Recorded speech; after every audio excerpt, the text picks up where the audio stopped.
Good morning students. Very good morning students. Students, आज हमारा topic है electromotive force of cell. Electromotive force of cell students, इसको EMF भी कहते हैं। क्या कहते हैं? ईएमएफ। स्टूडेंट्स, आप देख रहे हैं यहां पर एक पर्सन क्या कर रहा है? वो यहां से बॉल उठा रहा है और यहां से फेंक रहा है। यानी वो यहां से बॉल उठाकर यूं फेंक रहा है। यानी ये पर्सन क्या कर रहा है? वर्क कर रहा है। वर्क कर रहा है to continuous supply of ball. To continuous supply of ball. इस बॉल का इस पूरे पाथ में घूमने के लिए, इस बॉल का इस पूरे पाथ में घूमने के लिए ये पर्सन क्या कर रहा है? वर्क कर रहा है। तो उसी तरह से एक सेल, उसी तरह से एक सेल, ये रहा सेल, उसी तरह से सेल मेंटेन्स, यानी इलेक्ट्रिकल सर्किट में क्या होता है? ये काम कौन करता है? सेल करता है। और ये पूरे सर्किट में किसको घुमाता है? किसको मूव करवाता है? चार्ज को। किसको मूव कराता है? चार्ज को। यानी सेल जो काम एक आदमी कर रहा था वो काम इलेक्ट्रिकल सर्किट में एक cell maintains a potential difference. Cell maintains a potential difference which forces the charge in the circuit. Which forces the charge in the circuit. अब what is circuit? What is circuit? What is circuit? Circuit क्या होता है? Circuit जिसके अंदर एक cell होता है, एक रेजिस्टेंस होता है, की होती है, इसको क्या कहते हैं? सर्किट कहते हैं। और इस सर्किट के अंदर मैंने क्या दिखाया? एक आपको दिखाया सेल। इसकी ई क्या है? Electromotive force of cell, EMF. Short में क्या कहते हैं? EMF. Small R internal resistance of cell, capital R external resistance. ये रहा। I current. आई क्या है? Current. When key is closed, when key close in circuit. I क्या है? Current when key closed in circuit. Students, ये cell होता क्या है? What is cell? सेल जो कि कन्वर्ट करता है केमिकल एनर्जी को इलेक्ट्रिकल एनर्जी। सेल क्या करता है? Convert chemical energy into electrical energy. Students, ये होता है सेल। ये आपने पढ़ा हुआ है। सेल के अंदर क्या होता है? सेल के अंदर ये लीजिए, ये इलेक्ट्रोड्स। ये मेरे पास क्या है? इलेक्ट्रोड्स। ये प्लस, ये माइनस, और ये इलेक्ट्रोड्स, एक पॉजिटिव इलेक्ट्रोड और एक नेगेटिव। पॉजिटिव इलेक्ट्रोड और ये नेगेटिव इलेक्ट्रोड। और ये क्या है? इलेक्ट्रोलाइट। और इनको कहते हैं हम इलेक्ट्रोड्स। ये इलेक्ट्रोलाइट। स्टूडेंट्स, इसका symbol of cell, symbol of cell. ये जो मैंने इलेक्ट्रोलाइट सेल बनाया, ये जो सेल बनाया मैंने, ये आप केमिस्ट्री में पढ़ चुके हैं। लेकिन इसका सिंबल क्या है? ये रहा इसका सिंबल। ये सेल जिसकी ईएमएफ, इलेक्ट्रोमोटिव फोर्स ई, इंटरनल रेजिस्टेंस आर। ये रहा। ये इंटरनल रेजिस्टेंस किसका होता है? ये resistance provided by electrolyte of cell is called internal resistance smolar. Resistance provided by electrolyte of cell is called internal resistance. ये E और ये क्या है? Internal resistance. ये सिंबल है किसका? सेल का. और ये I करंट. स्टूडेंट्स, जब हम मार्केट से नया सेल लेते हैं, नया सेल लेते हैं तो उसका इंटरनल रेजिस्टेंस बहुत कम होता है, और जैसे जैसे हम सेल को यूज करते हैं धीरे धीरे उसका इंटरनल रेजिस्टेंस इंक्रीज बढ़ता जाता है, और एक स्टेज ऐसी आती है कि उस सेल का इंटरनल रेजिस्टेंस इतना ज्यादा हो जाता है कि हम उसको फिर डिस्ट्रॉय कर देते हैं. हम सोच लेते हैं कि वो सेल डिस्चार्ज हो गया. क्यों? क्योंकि वो करंट देना बंद कर देता है. यानी इंटरनल रेजिस्टेंस मेन फैक्टर है किसकी? सेल की ईएमएफ के लिए. ठीक है, इलेक्ट्रोमोटिव फोर्स के लिए. इंटरनल रेजिस्टेंस के बारे में हम अगले वीडियो में पढ़ेंगे. अभी इस वीडियो में जो हमने पढ़ना है वो उसका नाम है electromotive force of cell.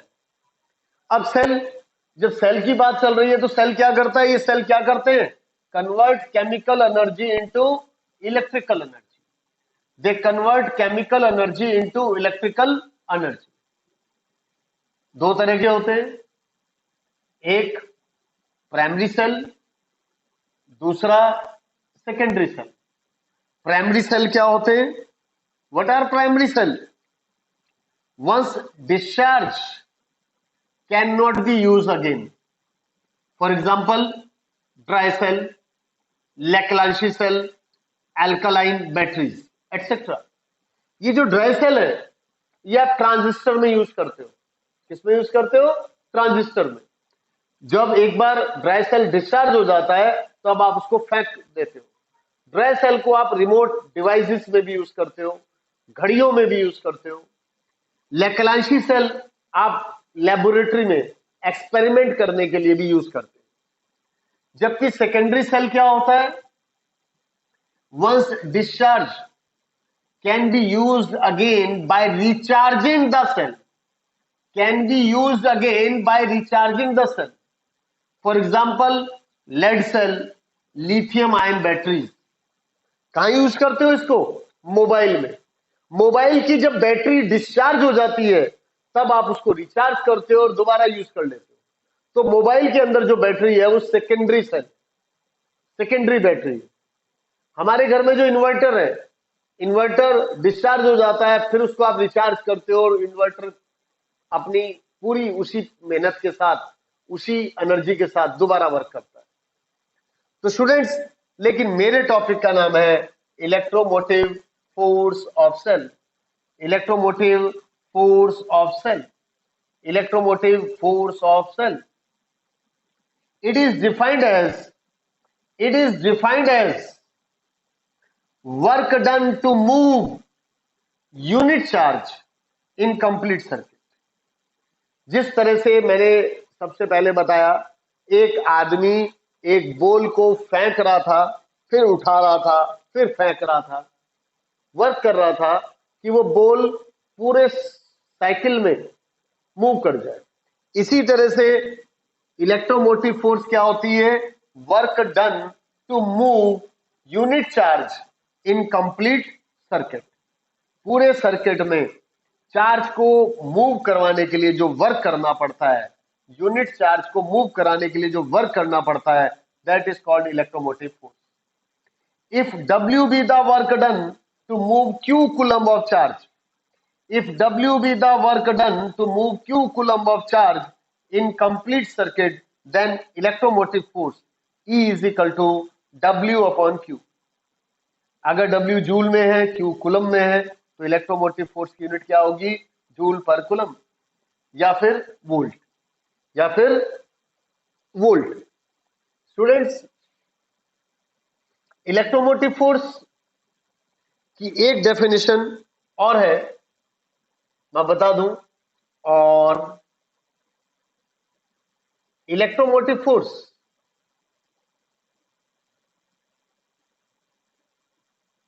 Is equal to terminal voltage is equal to terminal voltage across the cell when